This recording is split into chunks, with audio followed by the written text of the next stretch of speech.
will be a thing that's happening when we go. Start And saving your she's like, ducats. Exactly, and she's like, okay, well, I guess that's the last one we'll God, go and to, is like the one you went to as a kid. Star Wars Land, like, look, I was born in the 80s. Obviously, I love Star Wars. Star Wars Land is so fucking cool. I can't begin to tell you. Like, it really of Is anywhere. the one in Go ahead. is the one in California set more traditional trilogy, or is it Yes. more? Yeah, it's more like Because the the Florida original one is trilogy. more sequel trilogy. Oh, okay. Yeah, this one's really like it's it's basically like an outpost on a random planet. And all of it Is it like supposed the to be like Yavin 6 or something like that? sort of, Like the yeah. forested? No, not the Yeah, forested Rebel one. Base? No, Oh, it's okay. very much like a city. Okay. But the coolest part though is the fully life-sized Millennium Falcon. Millennium Falcon. And Yes. it's Can you go in that? no. They have a Millennium Falcon ride I know right there's a next to ride, it. yeah. But Yeah. even like every once in a while it'll like shoot off some steam and like the lights go on it and everything. It's just so fucking cool to see a life-size spaceship of the one of the coolest spaceships in history, and just looking at it and be like, this is so fucking cool. Like just seeing it is like, this is so fucking cool, man. It's a fucking Millennium Falcon. If you could go in there, that's where my wife would lose me, because I would be that asshole that's like slowly walking through the corridor looking at every little fucking thing. I think that's why you can't go into it, because they'd be like, I can't get this fucking nerd out of here, man. Like the Falcon ride is incredibly cool too. Like I don't have any context for the Clone Wars TV show or anything or like that. Like I've basically just seen the movies and played the games. But like there's a famous like smuggler slash gangster character from the Clone Wars who like does the presentation for the ride for the Millennium Falcon. Yep. Like, and I don't know who it is, so it's just like, yeah, that's cool, but if you know, kind of situation. Yeah. Hondo. Yes, Hondo. I can see him. I can't remember his fucking name. All right, let me get my little Star Wars. Yeah, go ahead. Here that my kid I want to bought me do for the Millennium Christmas. Falcon ride too, because when they're like, "Oh yeah, you get to sit down and like everything works. It's full on tactile." I'm like, it's like a tell me that. 4-player ride. It's a four player ride. Yeah. Yes. Oh, you mean I get to live out Elite Dangerous on the Millennium Falcon? Yes. Say no more. All right, so and you can choose your role. Yes. I'd like to introduce you guys to Chicken Legs, my Star Wars Loth cat, which is nice, massively gigantic. Huge. Also, you can turn it on, and its mouth opens and it like purrs and yowls and stuff, which I obviously don't have on right now. But my cats don't like it because it looks like a space cat. Taxidermied one, yeah. But yeah, my kid bought that for Christmas. I don't know where the Loth cat comes from. I've looked it up and I forget about it every time. It comes from Rebels. Okay. Yeah, Star Wars Rebels. It's the animated shows. Right. Hey, guess what? The Loth cat comes from the planet Loth, which is where Rebels starts. There you go. Perfect. And if you've seen season 1 of The Mandalorian, when he shoots out the light and kills that person who gets attacked in the dark, there's a Loth cat in that scene. There you go. I've seen it before. I didn't even remember. I'm just a giant dork about this kind of stuff. You're just pulling stuff up now. That's right. Yep. All right. Are you guys? Did you guys know? The phrase "shrimp on the Barbie" comes from Paul Hogan, Crocodile Dundee Paul Hogan, but it was a commercial, and it actually said, "I'll slip an extra shrimp on the Barbie for you, not I'll throw another shrimp on the Barbie instead." Okay. Was it a beer commercial? Hold on. I don't know if it says, but that sounds kind of familiar now that you said it comes from a commercial. An Australian tourism ad. Okay. Oh, okay. If you would have told me it was a Foster's commercial, I'd been like, yeah, that tracks. No, I was thinking like an actual real Australian beer, not Foster. Yep. In 2002, Steven Spielberg enrolled at California State University, Long Beach, and earned his credits by turning in assignments under a pseudonym. For his advanced filmmaking class, he submitted as Best Picture winner Schindler's List. Well, what a fucking flex, man. Oh, I just made this like tiny little Ray Fiennes is in it, but like no big deal. It's fine. It cost me like 20 million. It's okay. Well, let me just give you arguably one of the greatest movies of all time. That's right, here, folks. I mean, hell, it was shown to me in my not American, but in my history class in high school. Yeah. So. Disney once considered adapting the medieval European legend of Reynard the Fox into an animated film. The character was known for playing tricks and causing havoc, but they ultimately deemed his antics too dark. Boy, have I got news for you, past Disney. Instead, they decided to make the titular character in 1973's Robin Hood a fox. True. The furry awakening for people of a certain generation. Yeah, like furry and bisexual awakening for so many people. And that director never gave up and eventually got Loki. Right. There is a cow called Ghost who lives in Nebraska, who is told by their owner to perform 10 tricks. Ghost can come when called, spin, nod her head, and even bow. She did it all in more than just over a minute, setting the record for the most tricks performed by a cow in that time span. Wow. A lot of free time on the farm. Hidden Valley Ranch is more than just a dressing. It's a real place in Santa Barbara, California. Oh, I didn't know that.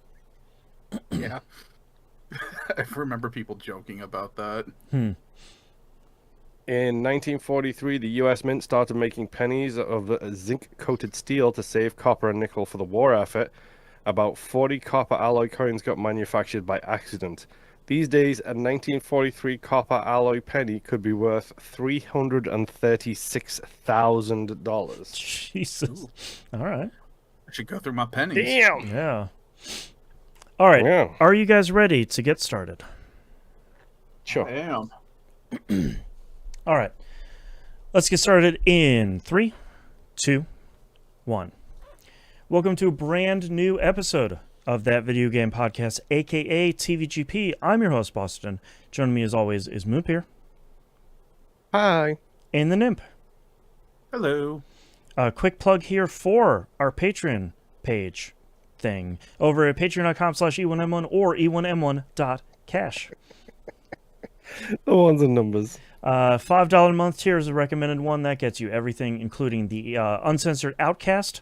We talk about all of the non-video game stuff in our lives. I keep giving myself more room on this sheet to write down all the stuff we've talked about, and I still keep filling it up every single week. So if you're looking for about 45 minutes of extra stuff this week, the Outcast has you. You also get early access to We Were Like It and Critical Misses. At the $5 tier or higher, you get exclusive access to the Critical Misses production meeting, which we should have a brand new one coming out here very soon, and the Wayward Sons, the Supernatural TV show watchcast that Moon and Imp are going through here. All of that and more over at E1M1.cash. The ones are the numbers. Moon, what have you... Wait, hold on. What is your gamer score update? I just remembered. 737,710. Wow. Okay. That's a lot. Jeez. Okay. So it's like a 40,000 increase basically since the start of January. You're on it. Here. You're doing it. You're living the achievement dream. I got a goal. I couldn't do my Game of the Year list, so I have to do the other side of the coin instead. That's right. You're gonna rank your top 10 achievements at the end of the year. Yes, it will be the 10 rarest ones I get. That's right. See, it'll be easy. Achievements that haven't changed in like 10 years because they're all the same ones that are impossible. True. So, Boston. Oh yeah. If you're not a member of our Discord, I have a thread on our general Discord channel, which is all about what achievement I should get to hopefully round it off to exactly 1 million. Because I want to try and get close and then tap my way to where the next achievement I get is going to be the one that gets me the 1 million, essentially. If Boston, I was to buy both sets of DLC for Isaac. Yes. How many more hours am I looking at to try and get the Just Stop achievement, which is the 1,000,000% achievement, which I think is very, very in tune with this show. It's a lot, man. I mean, I have an idea for a podcast. It's called, Justin recommended the title to me. It's called The Binding of Moonpia Boston Rebirth. Yeah. The son of T-Bomb R. It's a lot, man. Because you have an entire new set of characters that's basically the inverse of the normal characters, and you have to do the entire post-it note, including the new stuff, on all of them for every single character. So you have like 40 characters to do absolutely everything with, and all of the challenges and all of the daily stuff, because you have to win like 5 consecutive runs in a row and play 30 consecutive days of runs. I think those are the 2 daily ones. Okay. It's a lot, man. So Moon, how far into that are you so far? So I have the one, I think it's the 1,000% achievement, Boston. Yes, I think it's 1,000. Rebirth. Yeah. So you're good with most of the base game already then, or? Yes, basically I have every single achievement on Isaac Rebirth, which is the base game. Yeah. I'm 2 pieces. I can do one of 2 things. I can get the 2 pieces of DLC for that game. And just continue from my save file, or I can buy the separate game, which is the Binding of Isaac Afterbirth plus whatever it's called. Yeah, and then have to start from scratch across the board.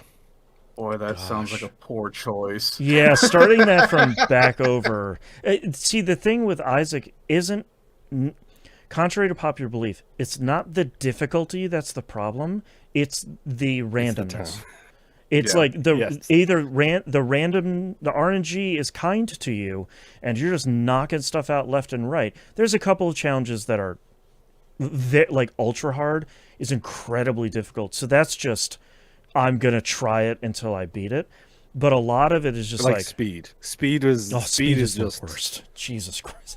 I had memory Speed holes. By the way, for those listening who haven't listened to every single episode of The Binding of Moonpia Boston Rebirth, that was a joke. Speed is a challenge that I think it increases the game speed by like 2 to 3 times, I think. Something like that. It's in this challenge, insane. All enemies are sped up as if under the sped up effect of the Broken Watch. Isaac also has greatly increased movement speed. Goals are to defeat Mom's Heart, or it lives with a time limit of 16 minutes. So it's like it's messing with you 3 separate ways as you go through it. Doesn't sound great. Like that challenge that was probably my least favorite challenge from the original like Binding of Isaac. That one's way up there. But like, yeah, because like I've got like some potentially easy ones like Super Go Outside from Stanley Parable. I think would be a funny one because it's so appropriate. There are 2 different versions of an achievement called Loser, where you can Alpha Protocol, you can get 3 people to hate you and you get a loser achievement, or Final Fantasy VIII, you lose one of the rare cards in Triple Triad. That's a loser achievement too. Right. That's pretty good. Triple Triad is such a pain. It feels, and this is probably me potentially making a bad decision. It feels appropriate for Isaac, the one, because it's not even like 10,000%. It's 1,000,000%. Yeah, it's the exact number that I need. And I don't think there's going to be any other game that's going to have an achievement for anything related to 1,000,000. I don't think. There's like 2. I think Pharaoh posted them in the thread of all of the what you call there, of the potential achievements. Like one of them is a Rock Band 2, and it's to get like a huge like a millionaire score while doing a particular kind of thing or whatever. Sure. And there's another one, but I can't remember what it is. But they're not Isaac. Like, but they're not Isaac. They're not the game. Isaac is like we have a show that we did for almost a year and a half. I think it was. It was a very long. It was like 60 something episodes. Yeah. Which is just us playing Isaac every week. Yep. It is the game that got me into roguelikes. Yep. It is the reason we have a different roguelike show now, arguably. That's right. WeRoguelikeIt.com. Like it. It feels like the best way to like finish the story is the problem. Yeah. Yeah. And if I can sync it so that I get like the last 2 achievements, because it's Isaac, so it would be 2 achievements probably. It would be 1 and then the 1,000,000% one. Oh yeah, would it? I bet it would probably be. It would be at least the million, and you would have to plan it out, but it would be at least the 1 achievement. But I think you're right. It is more likely to be 2 or 3 achievements at once, as you like complete one goal that completes something else that completes everything in the game. So like, right. I would have to get myself to a point where like that is the difference needed in the achievements, and then that would be the thing that takes me through, kind of thing. But like, yeah, it's February. It just turned February. My goal is to have 1,000,000 by the end of the year. Could I dual wield this and get achievements and Isaac progress at the same time? I've just been sitting here trying to figure it out in my head, and I'm like, I don't want to think about this anymore. See, the thing is, like, if it was any other game, I would say no, but like, even with the new stuff that's been added to Isaac in Afterbirth and Afterbirth Plus, it's still Isaac. It's a game you still know. It's like riding a bike. You still know it by heart. There'll be items that I forget, and I'll pick some up and be like, oh no, I really didn't want this item because I made a stupid mistake. Sure, but they have item descriptions in the game now, thankfully, now that there's over 800 items in the game. But like, true. I would say chances are good you could do it if you could stick to a schedule for it. But I'm also going to say, Moon, please don't make me play more Isaac, because I will want to play Isaac, and I don't have 1,000,000% on PS5, and I would really like to get 1,000,000% on the version I have been playing. Oh, the bane of releasing on all consoles. I mean, that like. So if you didn't listen to the pre-show, if you're not a patron, go become a patron. Sure. It was my birthday on Friday. Mm. I got $100 gift card for Xbox just sitting right there with burning a hole in my wallet. Oh, so you're looking to us for permission that this is the right thing to do. So I could do this. I could do this technically for free on my behalf, at least. True. Yeah. And I could start this now, aiming to have this done by the end of the year. See, because the thing of it is, like, you could do this for sure. It's just, how much is Isaac going to mess with you at the end of the day of, like, I have 3 more in-game challenges to do, and they're going to take me 2 months to do them. Or, like, I have those last couple of unlocks that I just can't manage to get everything together on. What? Pharaoh in chat says, don't do it. I don't want you to end up in the loony bin, which is like... That's likely. I think that's a reason to do it. That's right. Do it for the content. Before we get any further in this conversation, achievement-wise, breaking it down to brass tacks. Sure. Do you have your goals set? I know you have, like, you have your weekly number that you need to meet. Do you have 6,000. An Excel file of specific achievements you need to hit so you can hit your specific number? So that way you can try to throw the things for Isaac in there to try to figure out what you need to hit. Because I'm just curious on how far down the rabbit hole you've gone, because I'm already like 6 layers deep into trying to figure it out. What do the numbers mean? Yeah. So when this idea first occurred to me, is something that possibly I might want to try and aim for is for the 1,000,000 by the end of the year. Yeah. It was also inspired by me going back to like the history on my library and seeing the amount of games I actually own in my Xbox library is phenomenally stupid. So what I actually did was, like, during the before the Christmas break, before everything like that, like when I wasn't feeling up to playing anything, I literally went through my library on the Xbox, and anything that I knew was a quote-unquote easy achievement game, I put into a group. Okay. On my Xbox like console, you have the groups options. Yeah. So I put into a group. I have filled 2 of those groups.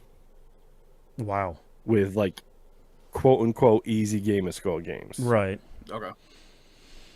So basically all I've been doing is I've been going to the oldest group I have, like going from the oldest to newest kind of thing, and just being like, this is the game I'm going to play next, let's go. This is the game I'm going to play next, let's go. Okay. I'm just sitting here so thinking, like, I mean, you may need to break this down to the point where you're like, okay, Monday and Tuesday, I'm working on these 4 achievements. Right. But that is like something that like, because like for example, we'll get into it in a little bit, but I basically only played quote unquote 2 easy achievement games this week, and my gamer score has, or 2 that I want to talk about, I should say. But I jumped 10 grand from the last. Like, I've gone up 11,000 from last week, so I'm already breaking the 6,000 limit that I need to hit to get to the end of the year. Right. For now. So you haven't been burnt out for now. yet. It's February. Yeah. It's day 1 of February. See, the thing that I'm struggling with is, it's the last thing I'll say here, because we're like wildly off the rails. It is doable, for sure.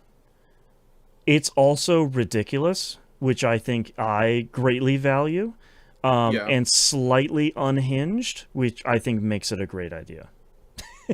So I'm all for it.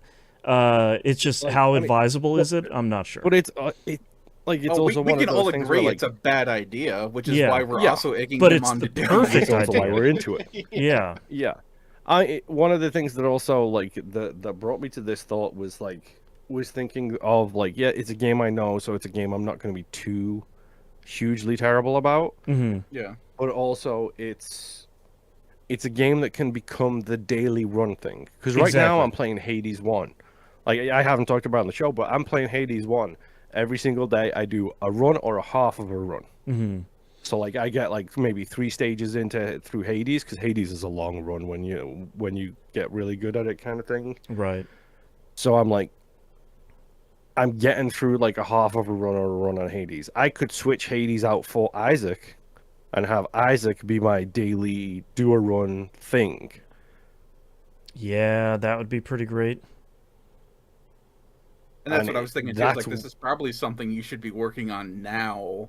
To because inch your way I know what Isaac is. Isaac is a nightmare. Yeah, but also, like you said, the 1,000,000-point goal. It's the 1,000,000% too perfect. achievement.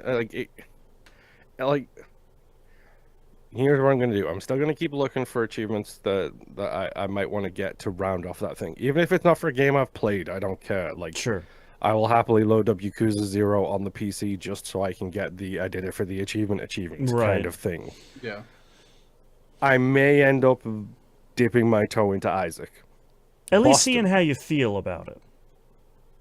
If the vibe checks out, do you want me to talk about it on the show? Oh, 100%. Absolutely. Okay. We can always have like Moon's Isaac update every week of like, here's the wild stuff that happened this week. It turns into another branching thing of Moon's achievement run 2026. Yeah, I think we would keep it fairly short unless there's like a big milestone. But like, I think we would. The milestone, spoiler alert, would be the achievements. Well, or like, oh, I finished half of the whatever the reverse version of the characters are called. I don't remember. You're like, oh, I finished half of those. I finished all of the normal characters. I finished all the challenges now. Like that sort of stuff. Like, yeah. This person doing this run just got the Halo man. Like, Jesus, that's a good item. You got it. You're back in it, man. Anyway. Games I've actually been playing. Don't worry about this one first, Boston. One button games, the 5-in-1. I finally wrapped that all up. Volume 1? Got that taken care of. Volume 1. Volume 1. I have not played Volume 2 or 3 yet. I have them wishlisted so that when they go on sale, I can pick them up on sale because I actually like those games. Deep Rock Galactic Survivor. I got another couple of achievements in that. I now have completed every weapon mastery in the game. Wow. Okay. Jeez. That's a lot. And that's every weapon mastery at 5 hazard difficulty, by the way. I have completed. So the only achievements I have left now are the really dumb ones, like finish a run with 4 cold weapons, finish a run with 3 ice weapons. Yeah, exactly. That's the same thing, Paul. 3 acid weapons, like Right. do that kind of stuff. And it's like, okay, that's fine. I'll load her up, do one of those, get an achievement, and call it a day, kind of thing. So I'm slowly working away at that one. My easy achievement game, quote unquote, that I played this week is Infenitos fiery dishes. This is the great part because Boston has to Google stuff and not know how to spell it. Infenitos fiery dishes. Yes. Okay. And I bet you the first YouTube search field that you'll get is achievement guide. Nose fiery dishes. Why your eggs ruin every chef's day. Yep. FIFA okay. stuff. It's gonna be a Hell's Kitchen episode playing. Yeah, here. exactly. Yeah, possibly. Infenitos fiery dishes. There you go. Okay.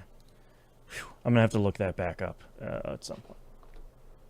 Yeah, it's I think what did we this is a Sokoban game, I think is the thing we discovered it was called. Yeah, Sokoban. Yeah. The slidey puzzle thing where you have to maneuver a thing around, except it's food. Oh, okay. I like the style of this game. Yes, it's got a really cool pixel art kind of style, and you're like a demon serving dishes. So you have to get the food to the seat so that the people who eat the food can come and get the food, kind of thing. I'm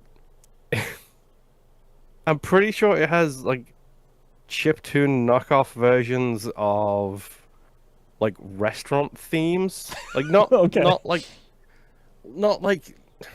they don't have a chiptune version of I'm Loving It or anything like that, but Sure. songs that make you think of restaurants. They seem to have chiptune knockoffs of those. Okay. I'm trying. This is the Earth Angel from Stardew Valley all over again, where it's just it's like Earth Angel. It sounds exactly the same, but it's not Earth Angel. No, it's gone. I can't think of the thing. But the music's pretty solid. It's a Sokoban game. If you know what these are, you already know what you're playing, and it's just it's a nice little layout. It's a nice style. I think the music is not. It's really cool and charming, but it's Sokoban. It is what it is. You've played these games on your TI-83 at some point. Yes. Everybody has. This and Drug Wars. Yes, I was about to say, no, I played Drug Wars. If it was cocaine packages, it would be Drug Wars instead. Yeah, exactly. But the art is cute, the music is cute. It's literally just another, I say quote unquote, just another Sokoban game. But it was fun. I had a fun little time while I was playing it. Some of the difficulty seems irrelevant.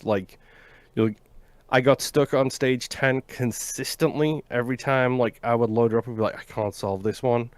But then stage 11, 12, and 13 was super duper easy. So I was just this makes no sense to my brain, but okay. Right. It's probably just a way of thinking. But other than that, the only other thing I've played this week is Arc Raiders, which again, as Boston pointed out last week, caveat about this one is it has contracted generative AI as the voice acting. So beware of that if you decide to support or not support this game. Yep. Go listen to last week's episode for the fun conversation around all that bonkers. Yep. This I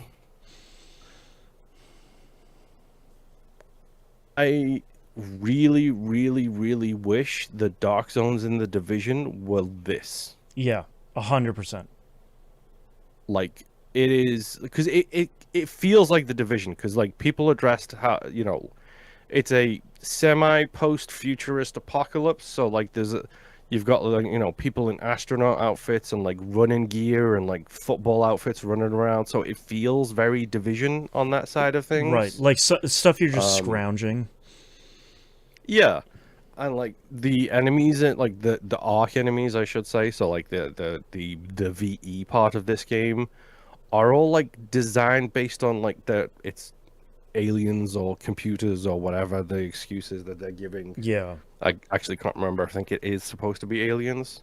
But all of the designs for like the basic arc are it's one of two or three ways.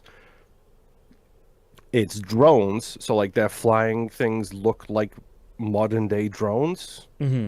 So they have like the four propellers like on the sides of it and stuff like that. The bigger versions are like tanks, like walking tanks, like you'd see in Ghost in the Shell kind of thing. Okay. Like the Tachikana. And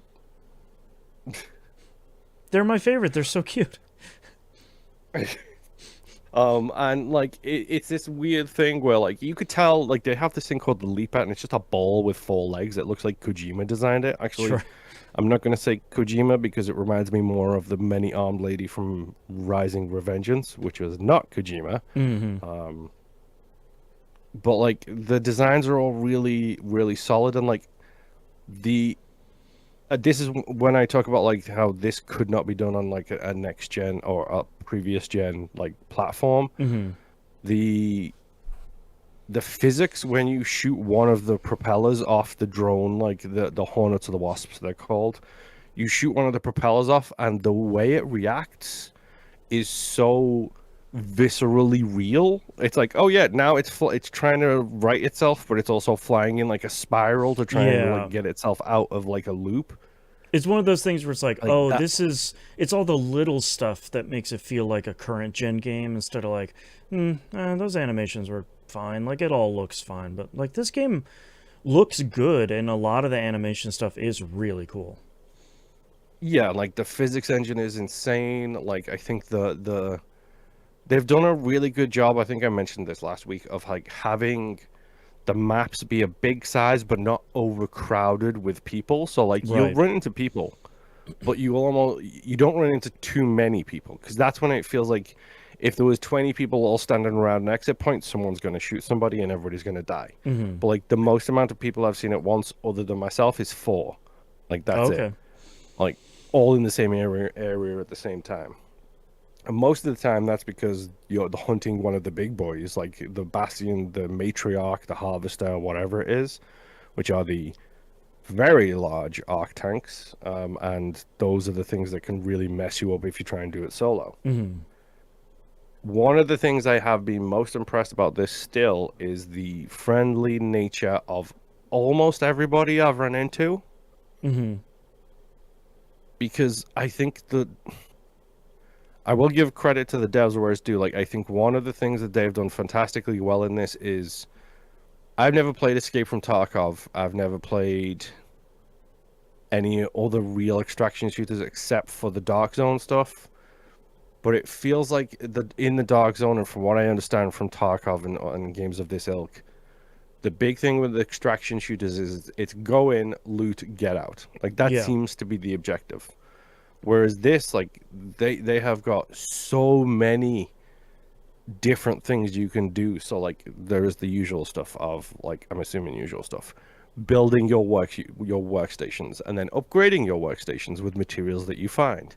But then also the vendors all have quests for you, and you have to go and do specific things for those vendors to do the quests. It's some of the stuff we really like from roguelikes, where it's like, even if I lost a run in a roguelike, I'm still progressing some sort of meta progression system. Yes. So like that's what I think I have as someone that isn't playing it, I have admired so much from this, where I think the original alpha of Marathon sort of fell down. I think they're fixing that for the final version, which is like cool. In something like Tarkov, you die in a run, that's it. You just lost everything, and your progression is how can you get it back before the season ends and the next wipe comes.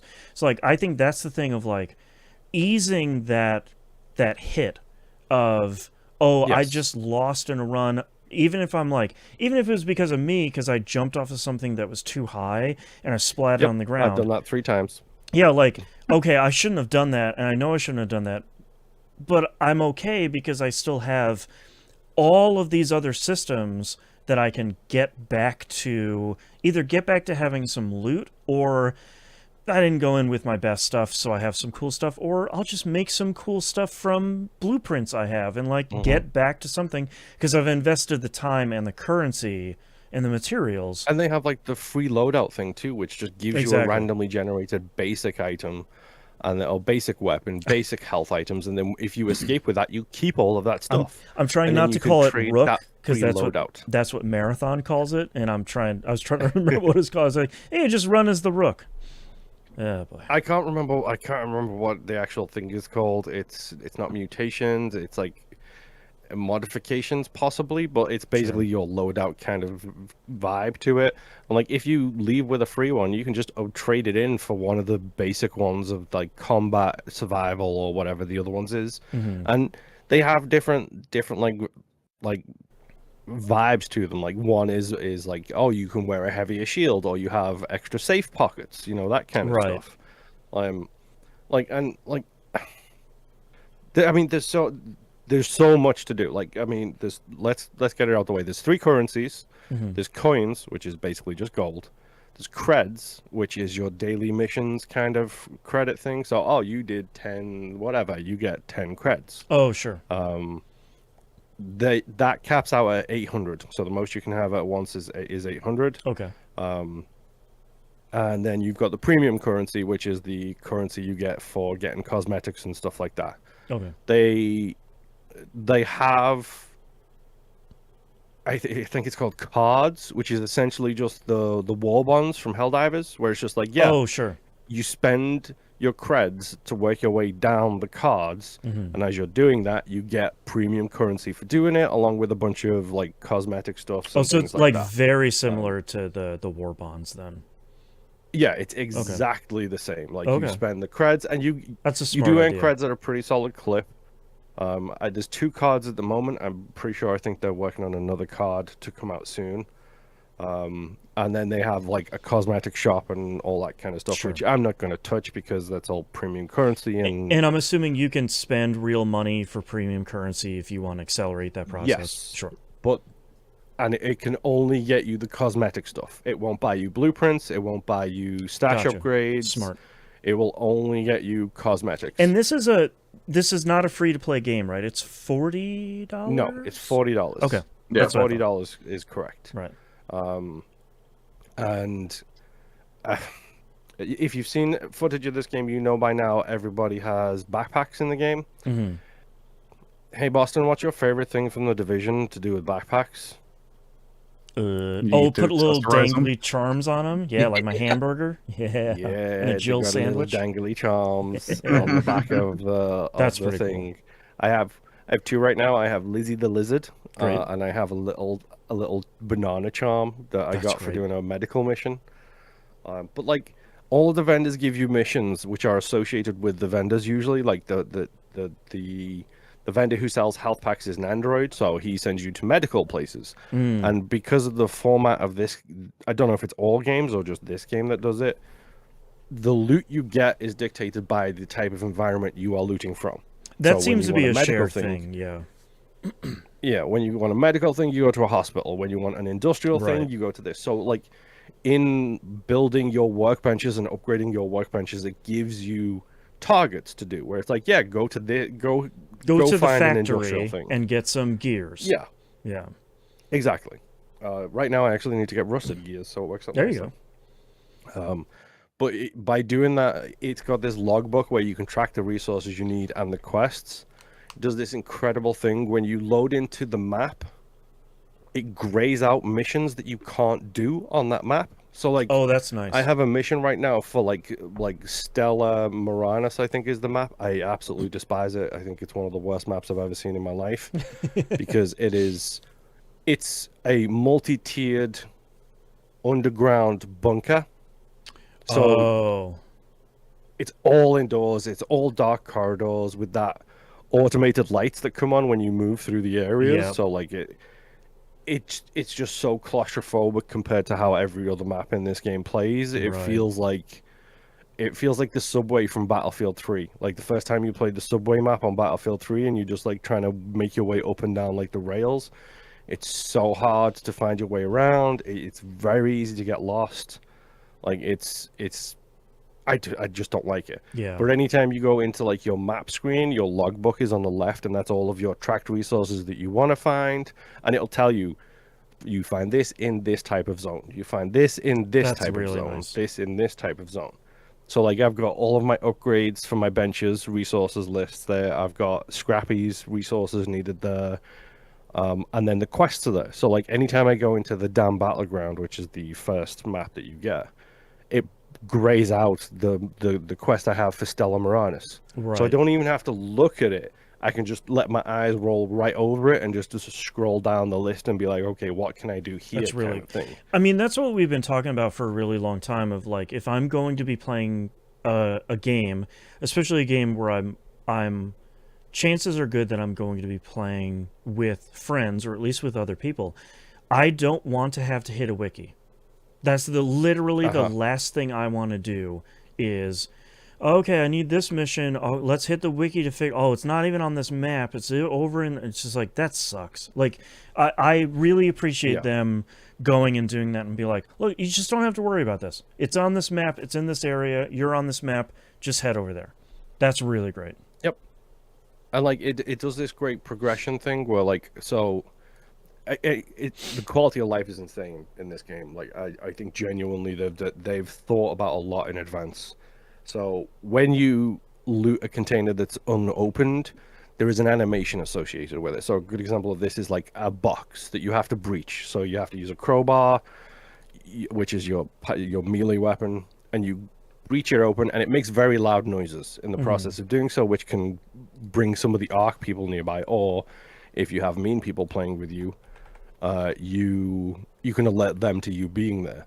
But when you breach it and start searching through it, the lid on the box opens.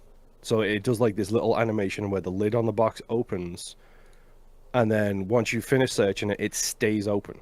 So when you go into an area, you can see if the area has been looted by the status of the things. Like if the computer monitor has been tilted back, that means it's open. If the drawer is open, that means it's been looted. But because there's so much loot in the game and people are usually only after a specific few things, you can still open them, and it's quicker because you don't have to do the animation to open the things. You just immediately open the menu to loot it, kind of thing. That's interesting. Okay.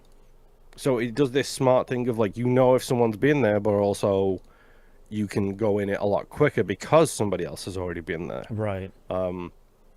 It's like the missions are really fun.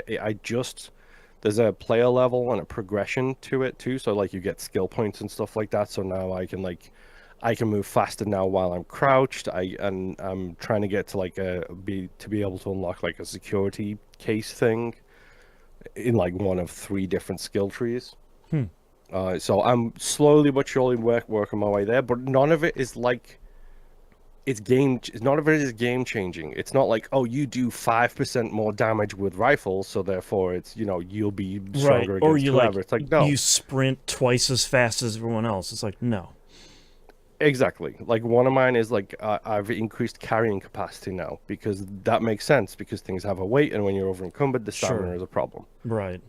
And then part of leveling up is now I have unlocked the trophy case, which is just a whole bunch of missions associated with specifically killing the Ark and donating like things towards it to unlock more rarer resources. And at the end of it is a blueprint. So it's like I'm at like 1 out of 5 right now. So the tier 1 is like kill all these little things, the little balls that roll around, kill the little spider ticks, that kind of thing. Once I've done that, I'll get a blueprint because it shows you what you get. And you can like learn and consume the blueprint, and then you know it forever. It's like, cool, this is great. I got this trophy case that I can work towards. So that's another thing for me to do if I go in the wrong map, or if I spawn on the opposite side of the map and I don't want to go for the thing I wanted originally. It's something completely else. Right. And then they unlock trials. Okay. Do you have a BMX bike? Sick. Trials, yes. You get a BMX bike. You do a tail whip off the space shuttle launch ramp, and you get an achievement for it. The trials are basically, it's weekly progression, so they refresh every week. So they're basically weekly quests. But the way they operate is they are round based. So, for example, I had a trial. One of the trials this week was to get plants. So you go in, you get plants, and you get a score. The score you need to get 3 stars is like 4,000, but like it's a 3-star thing. So you get 1 star, you get basic loot. 2 star, you get blue loot. Okay, sure. 3 stars, you get epic loot. Okay. But it resets every round. So then you have to go in and beat your quote unquote score to get to the next kind of tier. Okay, so it's a lot like Destiny did that a lot, where it's like they're doing it right now actually, where it's like it's arms week and bows are stronger and you get bonuses if you complete activities with bows. Here you go. So it's like a mini event almost, but every week. Yeah, but there's but you get like 5 of them each week, and then you can like you tier up or down. Like, you know how the whole Apex Legends gold, bronze, silver, that kind of stuff. It's like that, but instead of being based on like killing other people, it's based on your performance in each one of these quote unquote challenges. So it's like gather plants. This week was like gather plants, kill wasps, deal damage to bastions, leapers, and bombardiers. Deal damage to just bastions. And there was another one. Oh, ticks, rollers, and explosives, like the little guys that roll around. Oh, okay. I've now unlocked every map in the game so far, which is like 5 maps. Every map has a standard variation. A minor map event is what I'm calling them. And that's when, like, let's say, for example, oh, this is the map, but a matriarch has just arrived, which is a big boss, like, arc thing that you kind of need more than just yourself to take down. Okay. And that will be on the map for like an hour, and then after an hour it changes and it goes back to the normal map. Or you can have you can have like a lush bloom, and that's when all the food and that kind of thing is all, it's much easier to find, almost like MMO world events. Yeah, exactly. Right. And then every map has a major event. So the damn battlegrounds, you can have a night raid, so it turns it into the nighttime, and then you basically had twice as many arc in the area at the time. But the loot is more valuable, so you get rarer loot for going and doing it on the night raid. And that will be active for like an hour, but it's like a secondary menu, so you can go on the regular map or the night raid map kind of thing. Oh, okay. A different one it has is a lightning storm, where it's just literally thunder and lightning all the time, and you have to dodge thunder and lightning at the same time. And that does damage to the arc as well. So it's like this cool backwards and forwards of that kind of thing. But like me and Rob jumped into it this week, and I was like, look, dude, I just unlocked trials. I'm pretty sure, and I don't think Rob knew this, but I was like, I think it's round based. I think you have to do your best score in one round. It's I don't not think cumulative. It's a case of, you can do, you can't do like 1,000 here, 1,000 here, and 1,000 there. Right. So like we jumped in and we put all of our other stuff to the side, and we just did trials for an evening. Like we were like, let's go in, and you get twice as much points if you do it during the major events too. So like, I see. If you want to cut your time in half, like if you want to, like the plant gathering one, let's say it's 4,000 points, you get like 150 per plant. You can do the math and figure that out. But if you do it in the nighttime, it's 300 points per plant. So you halve the time it takes to get it. Sure.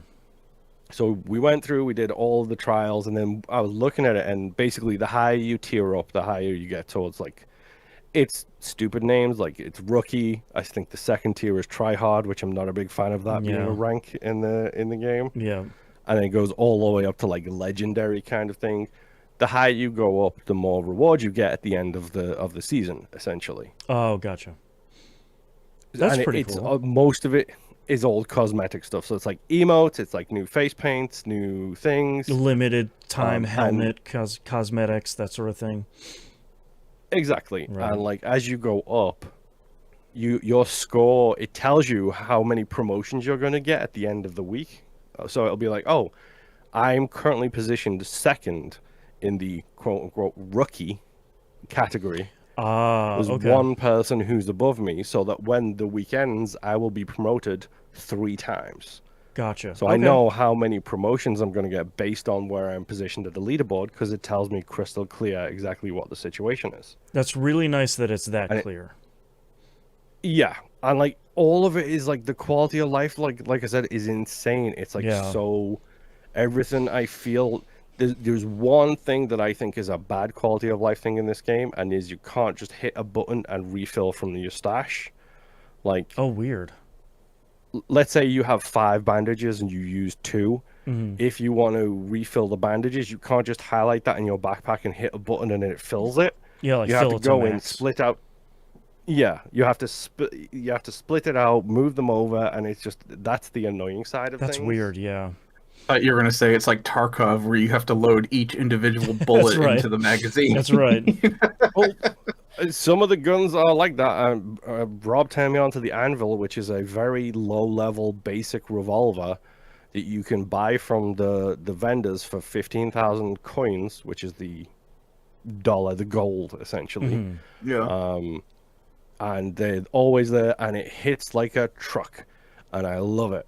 It's become one of my favorite weapons. Like, I'm rolling out with that and a sniper rifle at the same time, just so I can do long range like interceptions. Right. It's also one of the reasons I don't like that underground map, because I can't use my sniper rifle. Sure.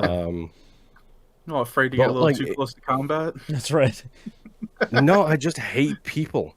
But still, like, for whatever reason, like, we haven't really ran into anybody. In 2 weeks now playing this, I ran into one duo who tried to kill me. Sure. But that duo made the mistake of attacking me while I was hanging out with Rob in a night raid, trying to go for like super rare resources. So we were both kitted out to the nines. Right. And then somebody from behind took a pot shot at me with a sniper rifle. There is no single kill weapons, so like it took a big chunk of my shields out. But then I just went around a corner, because they came from behind us, and then Rob stopped and turned around, and we both took up like covering positions, and we put both of them down. But it's like, you guys took the first shots at us. It's not our fault that like, this situation went down. And then when we looted them, they both came in with free loadouts. So they're both clearly deliberately coming in with free loadouts to not lose anything, but try and gain everything. Interesting. And it's like, okay, that's cool. I mean, you started it, but that's right. Every time I run into somebody, it's like, hey, how you doing? Like, using the stupid emote wheel to be like, don't shoot, that kind of stuff. Are you running into a lot of like, voice chat? Because it does have the proximity voice. There is so many people on the microphone. That's really like good. It's like if you cross paths in the night with somebody, it's usually just a hey Raider, like emote kind of thing. Sure.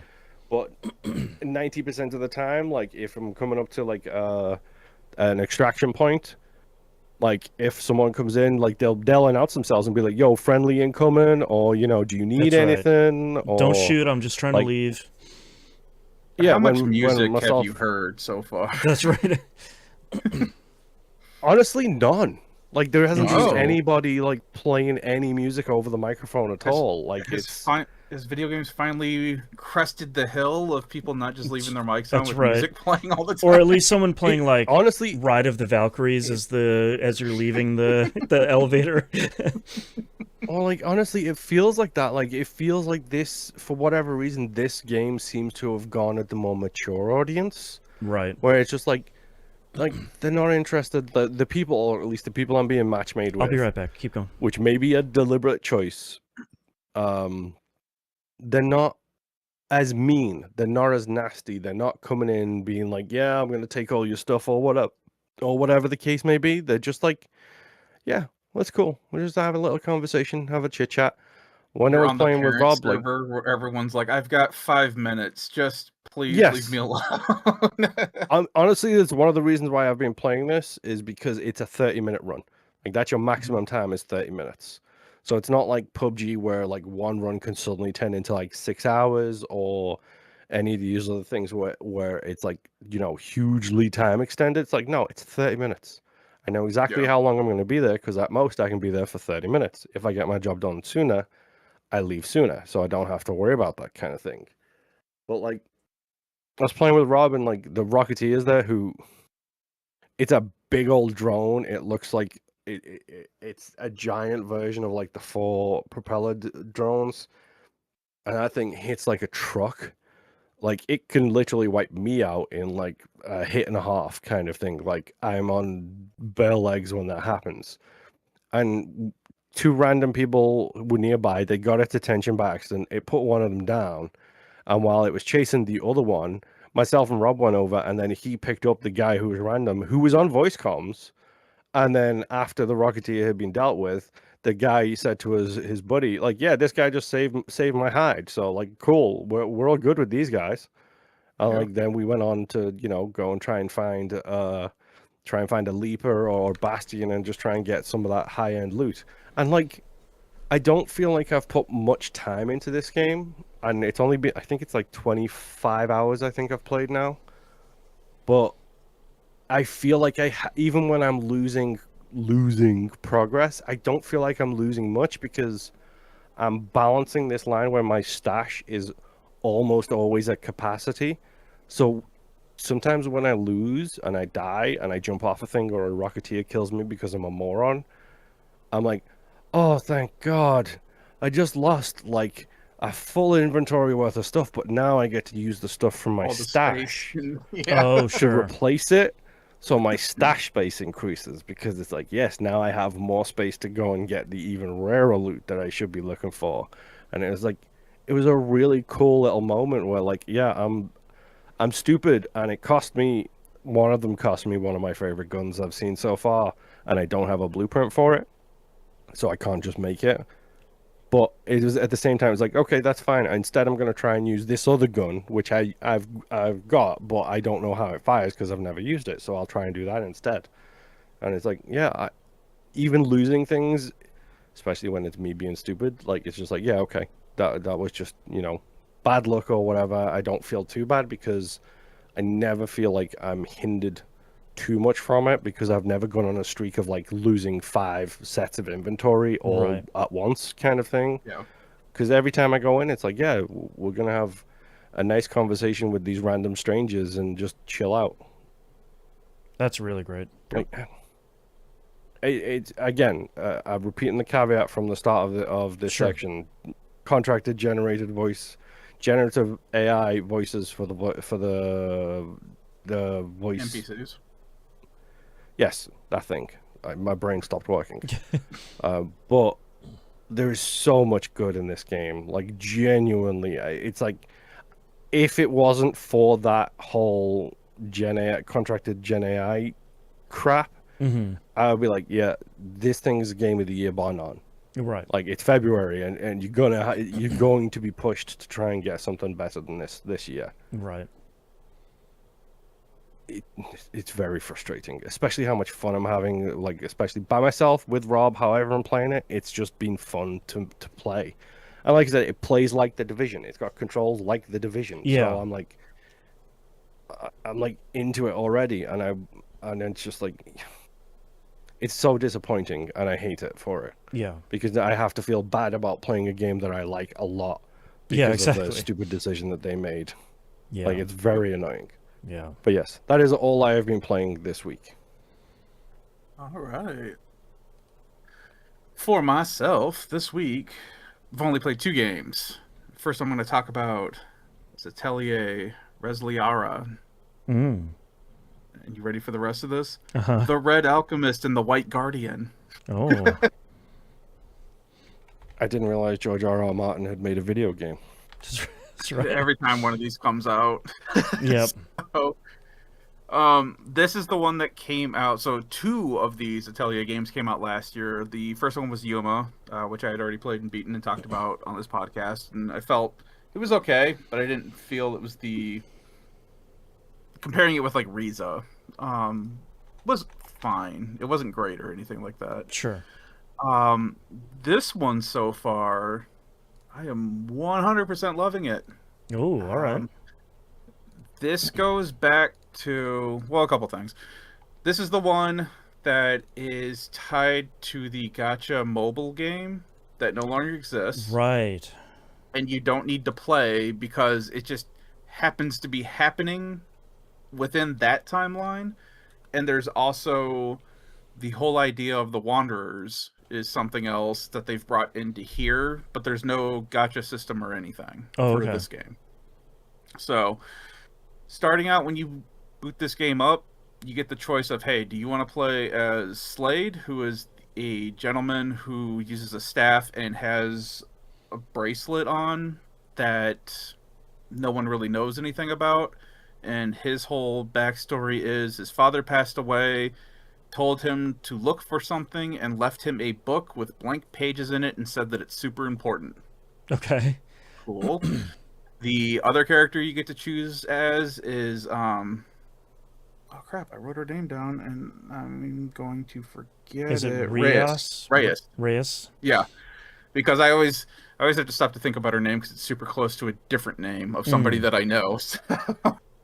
But yeah, she plays Reyes, who her backstory is that she is an stepsister, I guess, adopted into a family. You and her stepsister have been sent to this village in a government contract capacity to help basically bring this village back to life. It was a dead village that no one's lived in forever. You're going back to just try to get it back up on its legs, up and running again for whatever reason. Don't know what that reason is yet. Okay. The game does not tell you anything else about reasons for picking a character. You just choose a character that looks interesting to you. So far, from a little bit of digging around that I've done, there isn't a big difference between the two story-wise. Okay. I had actually seen somebody had posted that they had played as Slade and they were able to unlock all the trophies for the game. Okay. So none of it's locked between like, oh, you have to play as the other character to get more trophies and stuff like that. No, it just seems like your starting area is different because the characters meet at a different point. So it's kind of like a perspective change. Oh, and sure. you might get some additional cutscenes from the perspective of whichever character you choose, but there doesn't seem to be a rhyme or reason for it's like, oh, this one's better than the other one kind of thing. It just, you get everything. From this footage we have here on stream, they're together in the same party anyway, so I bet it's like after the first hour or whatever, you're bombing around together. It's not even the first hour. I think they run into each other within like the first 15-20 minutes of the game. Okay. So it's like you get the other character as your second party member. Yeah, so you're really not missing much at all. That's nice. This is the combat command style that I really enjoy. So it has the whole timeline of like, okay, enemy goes now, and then this character goes, and then this character kind of thing. A la Final Fantasy X. Great. That's what I really love. I kind of really feel like Riza and Yuma got really weird with their combat being live or action-based. Right. It just didn't feel right, especially when you were still hitting the buttons and some of your attacks, either when you were trying to combo them, you were trying to do it all so fast because you had to hurry up and get it in before the enemy attacked you so that you could block or move.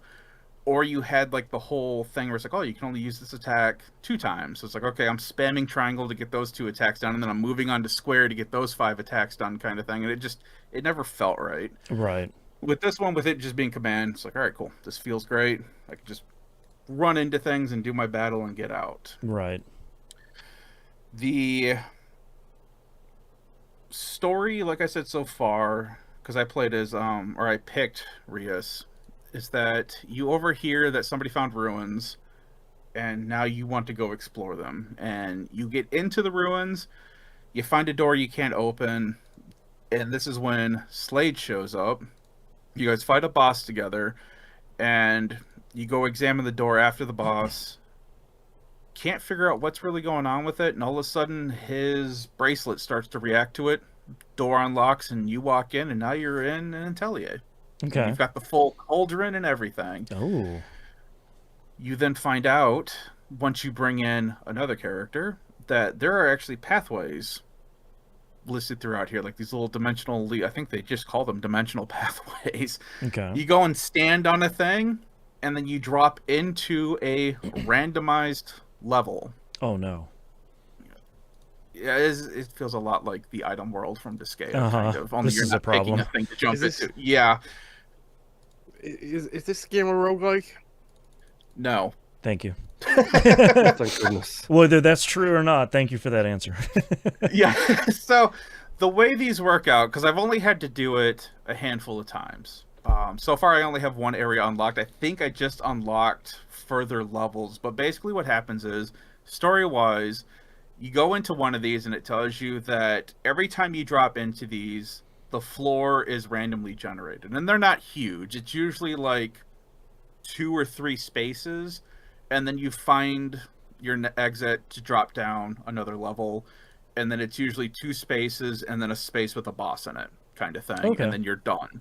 But like I said, this is like the first easy level, I guess. It just said that I unlocked normal levels, so I don't know how much more that's going to add to this, if I can pick and choose to do both of them at the same time, or if I'm just picking to do one or the other. I haven't gotten into that yet. But so once you go through there the first time and you clear out the area, you run into these little fairy people. And there's only 3 of them, and you save them from the boss, and they basically tell you, hey, there's like 2 routes here. Don't go down this right path. This path has monsters that are from nightmares. They made one of the fairies cry just thinking about it right now. Like, okay. All right, cool. Fair enough. We're not going that way right now. At the end, there's also this pedestal that they're telling you about, and the symbol on the pedestal matches the symbol on the book, and you put the book on the pedestal, and all of a sudden the pages start to fill with information that you can't read because it's all ancient script. Yep. Ooh, even better. And then your exit opens up, and you leave, and you give the book to the smart person in your group, and you're like, hey, you know things. Can you read this? You're literate. You know how this works. Yeah. And that hasn't really come ahead yet. It seems like you might learn some stuff that you can craft doing this, but I don't know. It hasn't played a big role yet. I'm only like 4 hours into this, so I'm barely scratching the surface of everything. But once you've discovered that, you're like, okay, cool. Let's go back into town. And we look at the town, and I'm running around just checking things out, and the town is very dilapidated. There's like busted buildings, things have fallen apart. And there's only 2 buildings that actually work in the square, and that is the town hall and your building, which is the shop. Because this is the game that you run a shop in. Yeah. I was going to say, please don't tell me that you have to build the town too. Is this Dark Cloud 3 hidden in an Atelier Riser game? So you are rebuilding the town, but I don't know if you have choices for putting things down. Okay. But each district has a level. Oh no. we will need an update on this just in case we have to add this to a game club. Like I said, a lot of this is me it's sprinkling all of this around and giving me a rough idea on what's happening. Right. But I swear to God, if this turns into Dark Cloud, it's going to become a problem. But right now, my current problem is the shop. Okay. And I have sold so much stuff in this shop. So the way this all works out, this is the first Atelier that we've had a shop in a very long time. I think 2011 was the last one that had a shop in it that you could run. So I'm super excited for this. That's why I wanted this game. The way the shop works is, starting out, I have 3 shelves, and altogether I can put in 9 items to sell. And they can be anything. It can be anything that you've crafted, or it can be anything that you have picked up off the ground. Rocks, monster parts, flowers, whatever. Okay. You can put them on there to sell them. There is this crystal thing, and I'll get into this more once I talk about the crafting system. But there's a crystal that's in the crafting as well as with the shop thing, where like this crystal has a color on the left side and the right side, and it's just a regular diamond shape. The left side could be, let's say, red, and the right side can be blue. You put that item down, and if you put an item next to it in your shelf that has a blue on the left side, they will synergize and make the items more expensive as well as giving other traits. Oh no. And if you do the same thing, you basically get like this whole shelf where it's like, okay, because you've lined these up just right, you will get additional money or additional whatever. Oh no. That was kind of my thing. Oh man, this is getting real deep real I'm fast. in trouble. Yeah. On top of this, the fairies that you find in the dimensional path are like, hey, if you give us money, we'll work for you. We'll help you run the shop. Oh no. Like, oh, I'm already in management simulator. Yeah, exactly. You want PTO? No, you can't have it. That's you need to get me more money. So how this works with the fairies is like, okay, I can put all these items here, and then I can go talk to this fairy over here next to the register, and now I can put fairies in specific positions within the shop. In your positions, I had to write all this crap out because like I'm trying to read this and decipher it and figure it out as I'm playing it. So I scroll down my list here because there is, oh boy, so there's customer service, cleaning, and inventory. Okay. And you can put 3 fairies in each of those spots. So 3 for customer service, 3 for inventory, Gotcha. 3 for cleaning. At the start, because my shop was only level 1, I can only put 1 fairy in each of those spots, and those are the lead fairies. Mm-hmm. Each fairy has its own stat, its own specialization. Okay. Some of them get an A rank in customer service. Some of them get an A rank in inventory. And the rest of them are just kind of, here's a C for cleaning. So maybe not make that fairy the lead. Yeah. You find more fairies when you go through the pathways, and you have to pay them up front to have them come back, and then you can swap out fairies or add additional fairies to get added bonuses to your shop. Okay. On top of this, I go super in depth with this. So there are, I'm just going to read you what I have. With the items and fairies placed, you can see how much money you were expecting and how much money you need to pay the fairies because they have worked. When you open your shop, you just get a quick cutscene, and at the end of the cutscene, you get a business report. Okay? Okay. So it's a Yakuza game now. Okay. There are bar graphs in this game for this. Oh, God. Okay. Yeah. This is a problem for me. So, and it's all simple. We're not at Excel sheets yet, but it's all like super simple this stuff. isn't Football Manager 26. Not yet. But there's things like there are certain goals that you can try to meet, like selling certain items or types. You can pull up your business record to see your income, your expenses, your 3 best-selling items, your weekly sales report, which is broken down into items that fall into nature, manufacturing, merchant, residential, or farming. Oh my God. You can look at market conditions that'll help contribute to how much items will sell at any given point in time. Jesus. You can also look at the popularity, supply and demand, and your levels within those. That's wild. We haven't even gotten to decorating, which also increases the stats of how well things sell within your shop. So there's. Have you guys seen that meme where it's just a whole bunch of like modern day technology, and it's it's like basically like a tower of stuff getting thinner and thinner towards the bottom. Right at the bottom is like an old Excel file. It feels like this is the video game version of that, where at the very top you've got the video game, and right buried down here you've got an Excel file full of spreadsheets. Yep. It's an Excel 95 file, yeah. That's right. That's right. So there's so much information for you to look at and figure out.